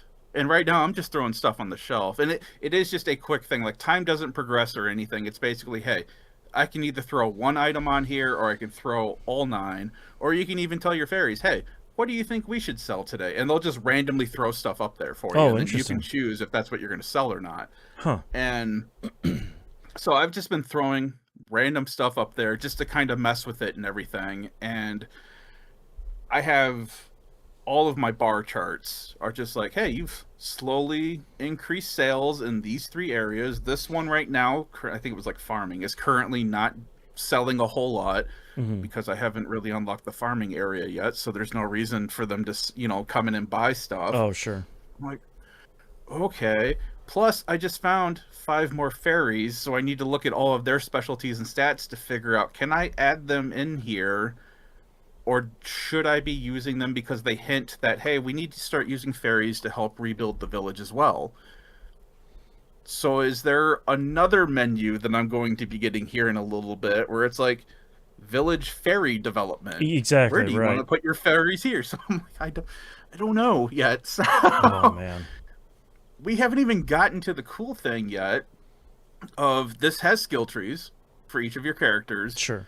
You learn skill points through battles and all that fun stuff. The one thing that I kind of dislike is that you get a pool of skill points, and that's to be used by all of your characters to be shared among them. That kind of sucks, but you get a Yeah. ton of it. The cool thing is that in the tutorial, when I'm only like 30 minutes into this game, it tells you flat out, oh, hey, when you fill out the skill tree for a character, you can just start using skill points to just start pumping up actual attributes like health, attack, defense, Oh, wow, speed. okay. And I'm like, oh, so you guys have already planned for like end-game crap. Oh, Where it's like, oh, yeah. you've already done this massive tree, but there's still more you can do. That's right. I am having a great time with this game. I It haven't sounds even really crafted good. new weapons. Yeah, I haven't even crafted new weapons yet. I've just been kind of running around, checking things out, grabbing everything. There is a day-night cycle, which so far that's basically just been when it turns to night, all of the pickup points refresh, and all of the monsters do change to like ghost ones so far. And that Oh, basically interesting. just means you can't hit them with physical attacks. You have to hit them with something that has like an elemental aspect to it, Okay. which hasn't been a big deal. But yeah, so far there hasn't been much of a change with that. And I have wasted so much time gathering things and moving things within my shop. And it's like, all right, Yeah. I need to progress the story because I feel like they're about to drop something big more with the villaging aspect. And I'm kind of hoping it's going in a great direction. Mm-hmm. But I could also be fine with it just being like, yeah, because your shop is doing well, the village starts doing well. And that's kind of the end of it. Right. I could be fine with that because I have the shop to play with. So Oh, man. that's all I've been doing with this game so far. Yeah. Hopefully I will have more time to really get into this more because I was already just bouncing between a bunch of different things and just trying to get my shop to work a little bit better. And it's been worth the effort because I've seen increases in sales every time. Nice. So the next game that I'm going to talk about is Silent Hill F. Oh. Yeah. We're going to do Spooky February. Yeah. This is the game. I talked about it a little bit last week. My son wanted to play this, so I was like, okay, I will let you play it, but I will also get a copy, and we'll both go through it together. That way we can talk about whatever weird, screwed up thing is happening in this game. Right. Again, only a few hours into this. I was able to play a little bit ahead of my son because he decided that he was going to get the platinum in Final Fantasy VII Rebirth because of the new stuff that came out with it, Uh-huh. and he said that sucked. And I was like, yeah, I told you that was going to Why suck. none of us So did he it. Just yeah. So even with the extra cool life stuff, it worked out fine for him, but it took forever. So because he was playing that, I was playing this to kind of get ahead to try to figure out, okay, how is this game going to go? Not great because it's a Silent Hill game. But Sure. this takes place in a small village it's not Happy Hill. That's right.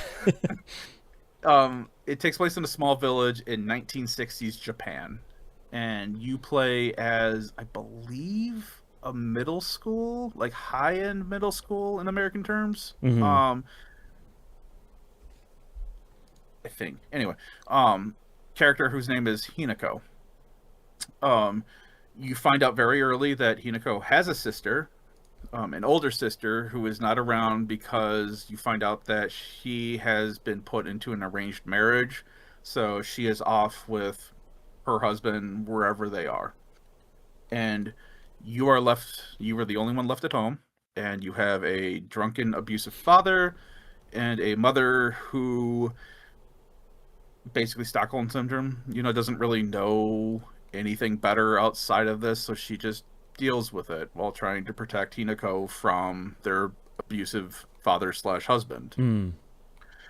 They get into an argument, and Hinako decides that, hey, I need to go talk to some friends, and she leaves, and that's where the game picks up. Okay. And as you go through here, there's not... I think I've only got, like, again, 3 or 4 hours into this one, so I don't have a ton of story up to this point. It's more just, hey, this is what's been happening so far as I've been playing the game. You find your friends in front of a candy shop, and this is when, like, a fog monster shows up, and one of your friends gets killed outright. Okay. And the rest of you scatter to try to run away from this fog monster that's slowly enveloping the town. You go through this running sequence. They love trophies and achievements about, hey, don't get hit while doing this. Yeah. And this one has one of those where it's like, don't take damage from anything while running away from the fog monster. Oh boy. Managed to get that. It wasn't terribly difficult. Oh, okay. But I think I had to restart it like once because there was one thing that got me, and I'm like, that shouldn't have gotten me. That's BS. Which kind of comes into another thing with controls that I'm going to talk about here in a little bit. But once you get past that, you get to a point where it's like, okay, you've taken a lot of damage because you've been bumping around, you've been jumping past things, you've been thrown around a little bit. So your character is constantly like grabbing her arm and not moving as fast as she should be. And now you start to find enemies in the world, and you don't have a weapon yet. So the only thing that you can do is just dodge through or past everything or run around them or whatever. Not a big deal. When you do find a weapon and you do start to do combat, of course, the first thing you get is a steel pipe, which is great. Of course. It's your Silent Hill starter weapon here. Yep. That or a wooden plank.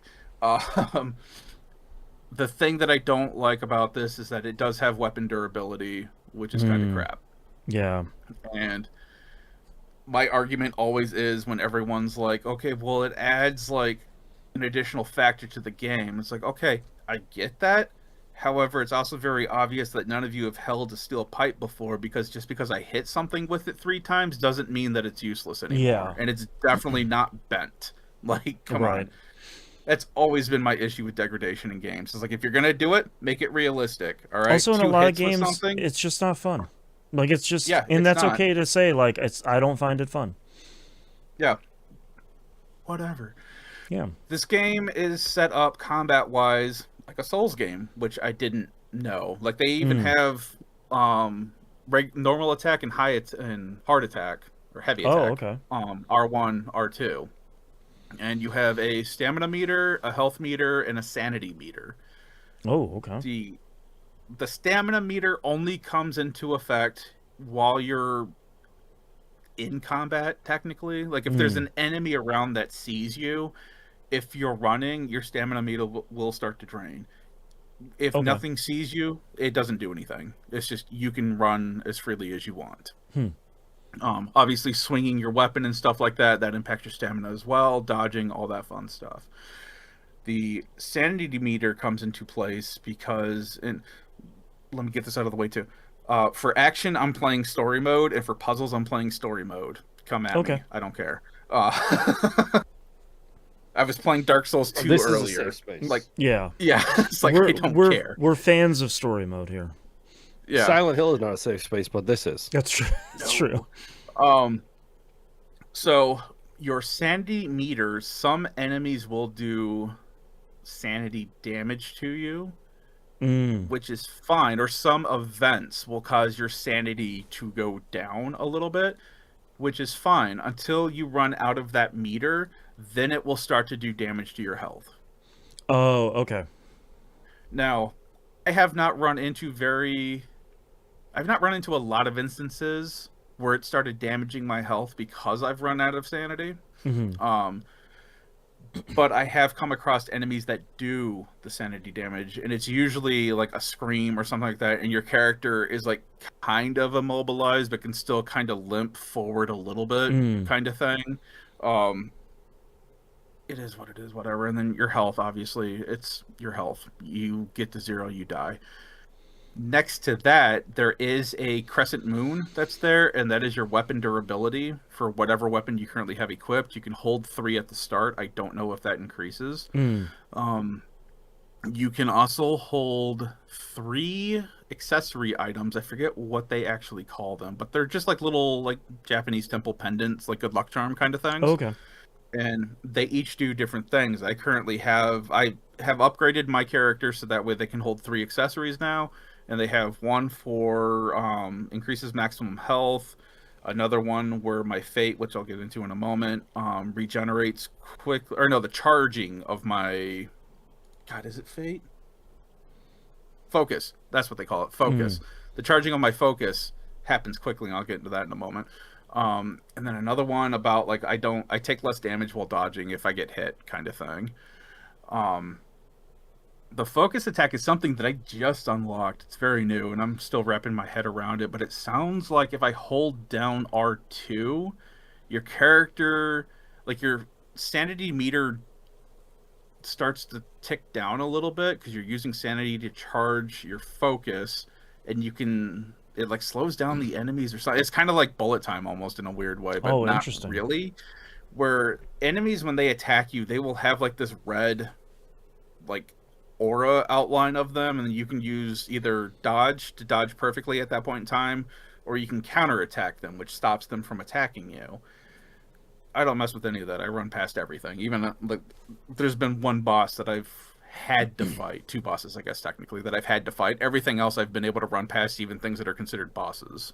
Okay. So you get a little wiggle room there, but with that charge of that focus, that allows you to basically do like a really, really heavy attack, which could stun an enemy, and stunned enemies take more damage as you attack them. Okay. There's not really a reason to attack enemies in this game, though, unless they're out of the way or they're in the way, or you don't want to deal with them anymore. They don't drop anything. You're not gaining experience or anything. So it's like, so far, I've been running past everything, except for, like I said, 2 things that I've had to actually deal with. I mean, wasn't that always the Silent Hill way? Like, it felt like Resident Evil was always the fight 'em kind of, whereas it always felt like Silent Hill was always the just run away. Yeah. But that's kind of why I want to hammer that home, is because Resident Evil is more out there. Obviously, people who love horror games, they are aware of Resident Evil, Silent Hill. For people who haven't really played a Silent Hill game, 9 times out of 10, it's better just to run past an enemy than to try to attack them, because you're probably going to get damaged. You probably don't have health, any healing items or anything to bandage yourself up. So then you're just kind of screwed for no real reason because you didn't run past something. Right. Whatever. So I avoid most of the stuff. I'm trying to think what is the next thing? Avoiding enemies. The boss that I had to fight was actually kind of cool. But again, also had both of these. There's one boss when you go into an area called like the Dark Shrine. It basically shows up and you can take it out, but it will revive itself after like 90 seconds, and then it will keep chasing you because you're supposed to be doing a puzzle while this thing is active. Oh, huh. And I feel like that's like 90% of Silent Hill, where it's like, hey, here's a puzzle. Also, here's a thing that you can't kill that is not going to leave you alone. It's real mad. Try to figure out what you need to be doing. Yeah. Right. So it's like, okay, this sucks, but dealing with that one wasn't terribly difficult, but the actual boss fight that I had to do the fighting for has a trophy tied to it, where it's like, it has a special attack. You cannot take damage from that special attack. Okay. Okay, how hard is this? It's actually not that difficult. What happens is this boss has a special move that it will try to do where it will teleport away from you. Everything gets covered in smoke, and you need to hurry up and figure out, and it doesn't go that far away, but you need to figure out where it teleported to and hit it one time to stop it from doing the attack. And if you can do that throughout the entire fight, you take it out, you get the trophy. If you don't, just reload your game, because there happens to be a shrine right in front of that boss fight, so it's real easy to do. Okay. But it's an interesting gory fight. My son was telling me, because he had gotten to that point, he was like, yeah, that was really bad. The thing that we had to fight did not look great. It's like, yeah, it doesn't help that it also has a hole in its face and a hole in its chest. So, you know. Oh, so Silent Hill. Yeah. Yeah.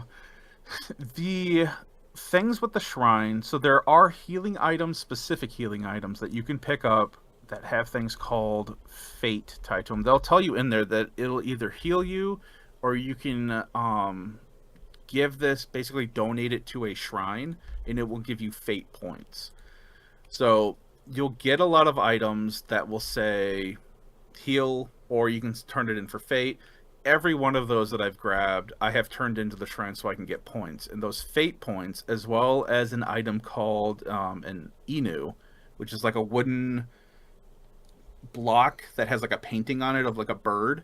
It's like one of those that, from my understanding, my limited American understanding of Japanese culture, it's like one of the New Year things where it's like you write something happy or whatever on the back of it, like and you hang wish it up or at one of whatever. the temples. Yeah. Right. You need one of those as well, and there are 4 things that you can upgrade with all of that, and that is your health, your sanity, your stamina, and the amount of accessories that you can carry. So I've got, right now, I can carry 3 accessories, and that is the max that I can have right now. I don't know if that increases as I progress the story, or if it's like a New Game Plus thing, because it does have New Game Plus of, hey, your next run, you can add additional or whatever. Right. So I've been dumping all the extras in there because you come across health items all over the place. Again, I'm playing on story mode, so there's health items everywhere. So I'm not worried about that. There is things like red pills or red capsules, bandages, first aid kits. Those you cannot turn into the temple, and those are the ones that I'm hanging on to right now that are taking up my inventory space. My limited inventory space at this point in time. You start out being able to hold 8 items. I have found a shoulder bag, which has increased it so that I can hold 9 items. Oh, how generous. Yeah, that's what we're playing with here. Right. However, though, these do stack. Like the red capsules, I have, I think, like 20 of them. Something like 15, 20 of them, something like that. They only take up 1 inventory spot so far. Oh, okay. So it's not like 4 stacks of 5 red pills, and it's like, oh god, please. Bandages, you can hold up to 3 stacks before it takes up another inventory space. And first aid kits, which heals you up to maximum health, you can only carry 1 before it bounces over into another inventory space. Oh, okay. So you have some playing around that you can do. You can also discard items just like any other Silent Hill or survival game. So there are things that are important to me that I'm like, okay, I'm getting rid of this health thing because I swear to God I'm going to turn a corner and find another bandage anyway. So if I really, really need it, it'll be there for me. Right. It's been fine. I have, story-wise, I have completed going to the Dark Shrine twice, which doesn't mean anything to you guys, but means something to people who have played the game. And I've gone through the Scarecrow field thing. Which is a huge puzzle. I'll get into it a little bit, but basically, yeah, this is the one where the scarecrows, the female scarecrows, have leaned over in a weird way, and you can just see butt all the way out. Okay. Kind of like their butts basically pushed out all the way. Okay. They're also just mannequins, so it's not whatever. People are weird. But the whole idea of this puzzle is that you need to find a scarecrow that has a nail in it that has a note tied around it, and you have to pull the nail out of the scarecrow, which makes a fun noise, and it will point you in the direction of the next group of scarecrows that you need to go to. Okay. If you interact with the wrong scarecrow of this group, all of the scarecrows in that group become active and start attacking you. Oh, fantastic. Yeah. The entire area is covered in fog because it's Silent Hill. So you can't see you can't see very far. So the scarecrow will point you in a direction, and after a while, like, you can't see anything around you. You can't even see the group that you've left because you're so far away from it. And normally they're not that far off, but from the 4th group to the 5th group, it is like a massive gap. And there are random scarecrows placed throughout too to kind of throw you off a little bit. So it's like, cool. I have to try to figure out.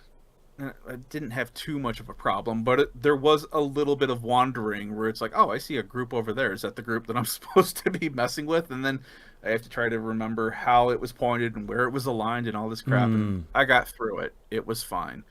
The next place, I believe I'm going to a middle school. Is the next place that I'm going to right now in this game. Exactly. That was the first thing I thought. I was like, I swear to God, if there is a thing that I have to constantly be looking at so it doesn't chase me, I can't deal with that right now. Not in this game. Yeah. It was bad enough in Tokyo Ghostwire, and it was bad enough in the other games that this kind of thing has happened in. It's going to be real bad, man. It's going to suck. Yeah, so I've got that to look forward to. But that's as far as I am into this game. I will say you do get a journal that the character is drawing in to help highlight things like other characters, events that have happened, monsters that you've come across. The journal is actually really cool. A lot of the hand sketching that is in there looks really awesome. And I really enjoy that part of Silent Hill. And so far, that is the only part of Silent Hill that I enjoy. One issue that I have with this game is that your character gets hung up on everything. Is there a bucket on the ground? Can't run around that. That's frustrating. Is there a pole?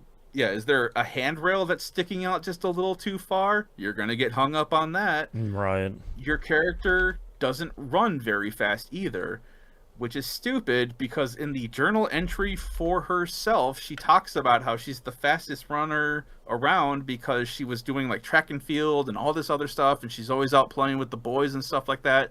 So she's always been faster than all the other girls and a lot of the boys. And I'm like, I can walk faster than you're running right now. Like, that's right. Like, horrific. Also, like, just jump over the bucket. Like, come on, man. Yeah, exactly. So that sucks. The rest of it, it's fine. It's what I remember playing. The only Silent Hill games that I've played is 1, 2, and 3. The only Silent Hill games that I have beaten is 1 and 3. Okay. So 2 had a very big nope moment for me on the PS2, and I never went back to it since. Okay. So, which I might after playing this. I don't know. But anyway, maybe. I am going to be beating this because my son is working his way through it. And I think he is starting to figure out why these are talked about in the way they are amongst horror games. Like, the only thing that I would put above Silent Hill would be Dead Space 1. Okay. Because that I get a physical reaction anytime I think about trying to play the remake of that game. Yes. So, understandably. Yeah, so I think he's starting to figure out why. Okay, yeah, these are bad horror. These are for real. But bad, yeah. So, yeah. But yeah, I am going to play more of this. I am going to take my time. I think how long to beat had this set for like 10 or 15 hours for beating it. That's not that bad. No, but I'm not highly motivated to play this right now. And I have heard that things change on other playthroughs. Like if you do new game, I don't know specifically what changes, so I'm like, I don't either. I don't think that's a spoiler, but I have heard that. I've heard them talking about it on Nextlander about how it kind of gets to like a visual novel point where it's like when you skip a scene or tell it to skip a scene, it'll tell you, hey, do you want to skip up to like a new thing that's happening in this scene, or hey, this is actually a new scene. Do you want to skip this kind of thing? Oh, interesting. Okay. And from listening to them talk too, they also mentioned that when you beat the game, it shows you how many endings there are, and I don't know if it spells it out, but it at least gives you a guiding point of how to unlock those endings. Like I said, I don't know how much, if it's like, oh, hey, do this specific thing and you get this ending kind of thing, or if it's just kind of like a hint thing of, I don't know, maybe you should check this thing and that should open up new possibilities. That's you pretty know, cool. So yeah, but it's It's interesting to play this. I know a lot of people apparently are angry with this game because it's not in Silent Hill, it's in Japan. Yeah, it's just... Who cares? Whatever, Silent man. Hill has always been a psychological thing. Yeah. It just happens I was to going to take say, place in isn't a Silent town. Hill just a state of mind? That's right. Silent Hill lives in all of us. That's right. For good That's or for right. bad. Yeah, I will keep playing this. It's been fine. It runs fine. Like I can't even say it's like, oh, I'm having a great time. No, it's doing what it should Everything be doing. sucks. Yeah, this isn't great, which is why I started playing Atelier, because like I need something bright and colorful and cheerful. Right. And why I will also not be playing Dark Souls 2 again until I've beaten this game. I can only do that makes sense. one dark game at a time. So yeah. But yeah, that's all I played this week so far. How all about right, you, Boston? I was out of town for the majority of the week, so I only really played Stardew Valley this week on stream. I did progress Ginger Island enough, so if anyone hasn't played Stardew Valley like past the 1.5, 1.6 stuff, I did unlock there's 130 hidden golden walnuts in Ginger Island, and they're kind of awarded for a whole bunch of stuff. They can be hidden around the environment. You can get a bunch from fishing, you can get a bunch from farming, and you can get a bunch from turning in all of the skeletons to the guy that runs the museum. All the kind of normal stuff. Is this the Breath of the Wild kokery seeds that... It's pretty much like the Korok things of like, you're just going to be stumbling upon them through the whole time. Once you get to 100, you can open up Mr. Key's Walnut Room. It's just this kind of door that's hidden off in the back. It basically is like, hey man, whoever gets 100 of these golden things, there might be something cool in here. And basically, you open up his room, he has 3 things. One is the perfection tracker, which shows you how much of absolutely everything in the game you've completed. That sounds dangerous. It's it's the problem. And some of them are easy, of like, cook all of the meals, ship one of every product, craft every item. Like some of those are pretty straightforward. Some of them are like, buy the big golden clock you can put on your farm. It's worth 10 million gold. Like, that's an entire category by itself. I'm at 34% right now, which is less than I was hoping, but that's okay because I haven't really cooked or made anything. I don't need to get perfection to get the platinum, which, for a reminder for everyone, the whole thing here is I'm trying to get the platinum on the PS4 version. It's how many platinums are you shooting for this year? Do I have any so far this year? I don't think I have any so far this year. Okay. I think this will probably be my first one.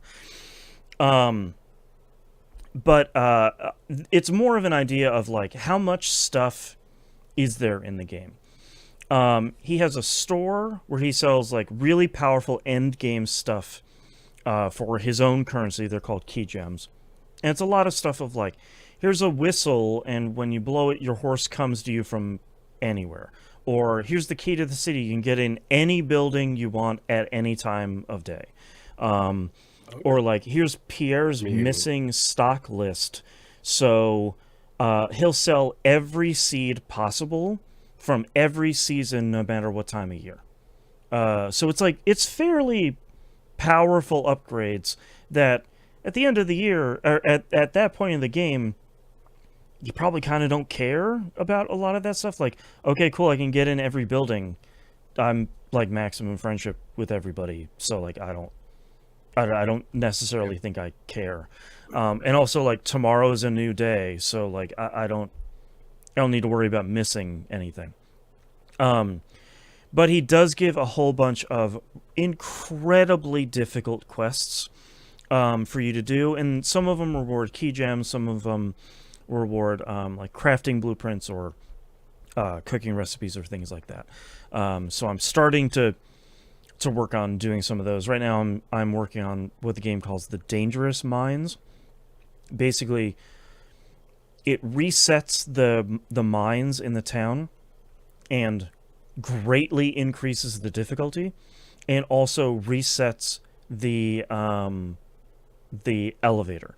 So you have to start from floor 1 and get down to floor 120 in a week to successfully complete that quest. It really isn't that bad as long as your luck is good enough during the week. I think right now where I left off, I'm at floor 105 or 110, so I'm like right there at the end. And it's like your Persona Palace, where it's like you have a week to beat this basically, thing, or else yeah, you gotta try again.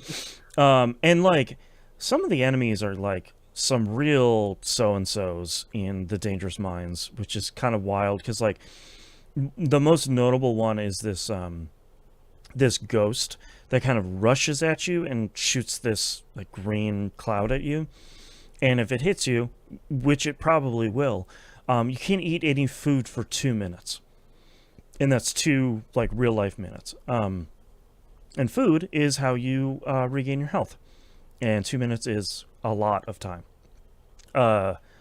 Thankfully, I've kind of mitigated that by in it's either 1.5 or 1.6. They introduced this mastery system. So once you hit level 10 in all 5 of the skills, another progress bar shows up that requires way more XP to fill. But every time you fill that, you go to an area where you can pick a mastery of one of the 5 skills. So fishing, farming, foraging, etc. And each one of those gives you 3 kind of incredibly powerful end game benefits. And the one for combat gives you a trinket slot. So it's an additional item slot on your character, and at that point, trinkets can drop in the game. So like there'll be a basilisk paw that drops that will make you immune to debuffs. There's a parrot egg that drops, and the parrot will randomly find gold for you all over the place. The trinket that I like is the fairy, who heals you a set amount at a regular interval. And as you find the fairy trinkets that are higher and higher level, it goes from level 1 to 5. At level 5, this fairy is healing you at a incredibly fast pace and for way more health than it realistically should. So at that point, like, you kind of don't need to bring healing items into any of the dungeons with you at all, because this thing is keeping your health topped up constantly. A lot of these masteries are maybe a little bit stronger than they should be. But in a kind of dumping that much time and effort into them, it's like you might as well make it worth it. Exactly, and like it's the kind of thing of like almost all this stuff is like end game stuff, which for me the end game starts when you complete the community center, and that's when kind of everything in the game is unlocked by that point. It's so satisfying. Moon and I talk about this a lot on We Were Like It, of like, more games should let you just break them wide open, and this mastery stuff really does feel like it just breaks the game wide open. Like I think it's the foraging one. You can build a statue that just gives you a random blessing every day, and that blessing could be like, you have infinite energy, or you have +1 luck, or you just move faster this day, or everyone you talk to, you get increased friendship points with them. And it just gives you like one of those random ones. So it's really cool. I've played a lot of Stardew Valley over the years, ever since I finally kind of pulled the trigger on playing it when we played it on Game Club. And I'm still having a blast playing this game. And I play it twice a week on my streams, and every single week I'm like, yep, I'm excited to sit here and play 3 more hours of Stardew Valley and have a blast. So I think that's... You're doing PS5, right? Yes, I'm playing the PS4 version on PS5. There's no native PS5 or Series X version, if I remember correctly. So I would like you to tell me your hour count next week, please. Thank you. Okay, I don't have my PS5 next to me. Otherwise, I would turn that on and just get it right now. Yep. I don't think I can see that on the website, but I will look at it before I stream tomorrow. So we'll take a look at that. But I'm playing a lot of Stardew Valley, and I'm still really enjoying it, which is wild. Also, big shout outs to Emily in game. This is by far my most popular YouTube short, was when Emily during the Desert Festival, you can go and she can dress you in random stuff. She just dressed me like Link. Like, she just gave me the like green skirt and shirt and like Minish cap and all of that. So now I am not on purpose dressed as Link, and now I have a little fairy helper wandering around after me. So it's all awesome. coming together quite nicely. Not on purpose, you say? Not on purpose. I mean, I'm still wearing it because I think it's hilarious. But I definitely didn't say like, ooh, I can make myself the hero of Hyrule. Emily did that. She took care of that for me. But yeah, Stardew Valley, still really incredibly good. I feel like it's probably one of the games that is least surprising to say, like, I'm still playing it. It's still really good, because I feel like that is the thing that everybody has heard. So yeah, that's all I've been playing. The app won't tell me how long either. That sucks. Oh, weird. Okay, I probably have to. It's probably saving us from ourselves, truthfully. Yeah. All right, that's all I'm playing. Because it'll tell me how long my games are. Right. Anyway, sorry. That's all I'm playing this week. Let's blow through these releases real quick here, because we've been recording for a very long time. First up is for the week of February 2nd, 2026, is Star Sand Island. Speaking of life sims, coming out on PS5, Series Consoles, Switch 2, and PC. Doesn't appear to have a Switch 1 release, as best as I can tell. Like I was just talking about with Stardew Valley, it's a life sim. You're running a farm, you're watering the crops, you're tending your chickens, you're making friends, you're selling stuff. It's literally that thing. Is it co-op? Because it seems to be co-op. It doesn't seem like it from what I could tell. I thought it was based on that the beginning of the trailer, but I think the trailer just started with, like, you could play as a kind of a male or female character, but I'm not entirely sure. The problem with life sims I've found in general is the specifics are usually fairly light, because it's like, come on, man, just look at it. You know what you're getting into. It's like, yeah, cool, but is it like, Fields of Mystria? Can I throw magic around? Is it co-op? Is it like, what am I getting into specifically? And it's always like, come on, man. You know, what are we asking this? Come on. So that's Star Sand Island. It does look like there is co-op for it. Okay, that's pretty big. I don't know how it works out or what you have to do, to do it, but that's a pretty nice improvement. So go check out Star Sand Island. Next up, we have Dragon Quest VII Reimagined. Comes out on PS5, Series Consoles, Switch, Switch 2, and PC. I feel like Dragon Quest VII is probably one of the most infamous JRPGs of all time. That it is one of the longest at a short playthrough, clocking in at well over 100 hours. And the game sort of featuring zero combat for at least dozens of hours at the beginning of it, until story things happened. This is now the second remake that this game is getting, after the DS one kind of slimmed it down and focused it a little bit. And it seems like that's the major focus of Reimagined here, is like, hey man, have you ever been intimidated by Dragon Quest VII? Us too. So we made this one. So I think that seems to be. They haven't come out directly and said like, "Hey man, we cut out the beginning of this game," but if that's what people get into and discover that's the case, I really wouldn't be surprised at this point. And I think they were just trying something new at the time, and it just didn't age well, unfortunately. I mean, I think from what I've read from a story perspective, it sounds incredible. Of like, you're playing a lot of this game where monsters just don't exist in the world. Like, that's the beginning of the game. It's like, there are no random battles because there just are no monsters. I think that's incredibly cool, but I have also been very intimidated by the idea of, tucking into Dragon Quest VII in general. It's why I have never played it. A fun game. Yeah, and this version looks... I've put way too much time into them. Yeah. This version looks incredible, too, because they've gone for this, like, kind of clay statue look, where, like, I feel like Toriyama's art really pops in this version specifically.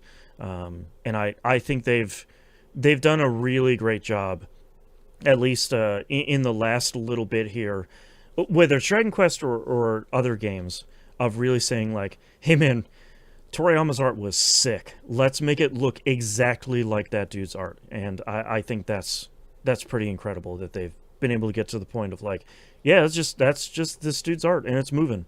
And I think that's super cool.